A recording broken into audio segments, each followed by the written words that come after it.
Hola, ¿qué tal? ¿Cómo están? Este es un desconocido de Japón, espero que se encuentren bastante bien. Hoy les voy a traer un video muy cortito que he decidido hacerlo porque hace unos días, más o menos ya casi una semana, sucedió un sismo por acá al sur de Japón y recientemente he estado recibiendo incluso mensajes, llamadas de familiares y amigos preguntándome cómo están las cosas, si estoy bien, que los mantenga informados y todo. Y esto me ha llamado la atención, así que me fui un poco a internet a buscar información y veo que desde hace ya como casi una semana los medios en Occidente y de otras partes de por ahí del mundo siguen comentando y comentando sobre un megaterremoto que va a suceder en Japón, un megasismo. Y bueno, me resulta bastante curioso porque incluso hay algunos youtubers ya o por ahí uno o dos que comentaron que viene un megaterremoto a Japón y eso. Y bueno, les quiero dar mi opinión de cómo se están viviendo las cosas por acá en este país. En Japón existe lo que se llama la fosa de Nankai, que para quien no sepa, es una zona donde convergen muchas placas y sí está predicho que entre 80 a 100 años más o menos surge siempre un terremoto muy fuerte de 8 a 9 grados, o sea, puede causar muchas bajas humanas en caso de que llegara a suceder.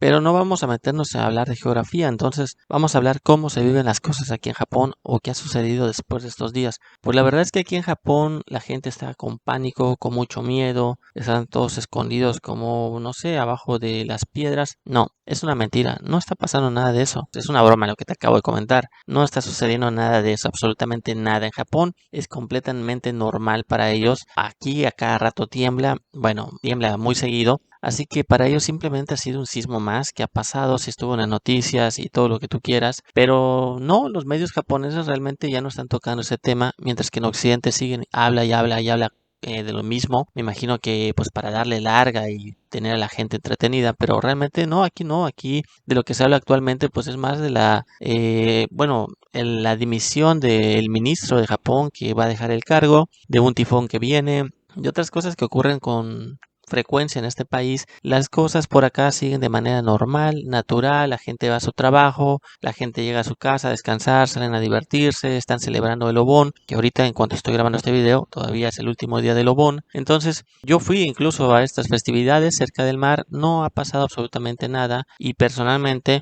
no creo que vaya a suceder. Es cierto que los expertos saben, los expertos pues yo no me voy a comparar con ellos, pero realmente lo que sucede acá es de que yo creo que es muy poco probable que suceda un megaterremoto, pero realmente que suceda, bueno, puede pasar dentro de una semana, un mes, un año, 5 años. Cuando vaya a suceder, va a suceder sin previo aviso, sin dar un pequeño sismo, puede suceder de la noche a la mañana, un sismo muy fuerte, sin dar tiempo de nada. Los sismos realmente son impredecibles y aunque las autoridades japonesas han dicho que tomen 7 días con precaución por si llegara a suceder, pues yo creo que más que nada lo han hecho porque es más por responsabilidad con las personas.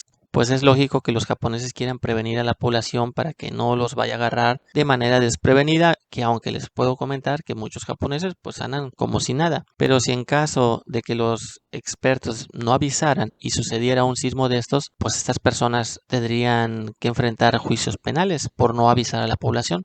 Así que creo que más bien se ha hecho porque pues es su deber avisar y segunda pues para prevenir que vuelva a pasar algún desastre o los tome desprevenidos. Pues nada, esto es lo que les quería comentar en este pequeño video muy cortito. Realmente les invito a que me sigan en mi página de Facebook para ver algunas cosas nuevas, que si quieren platicar conmigo, estar en vivo, pues estoy en Twitch, ahí normalmente hago directos en vivo y bueno, también pueden ver los shorts, que son los videos que he estado subiendo con más frecuencia. Ya si llegara a haber un megaterremoto, pues y si sobrevivo, pues ya les informaría, les enseñaría.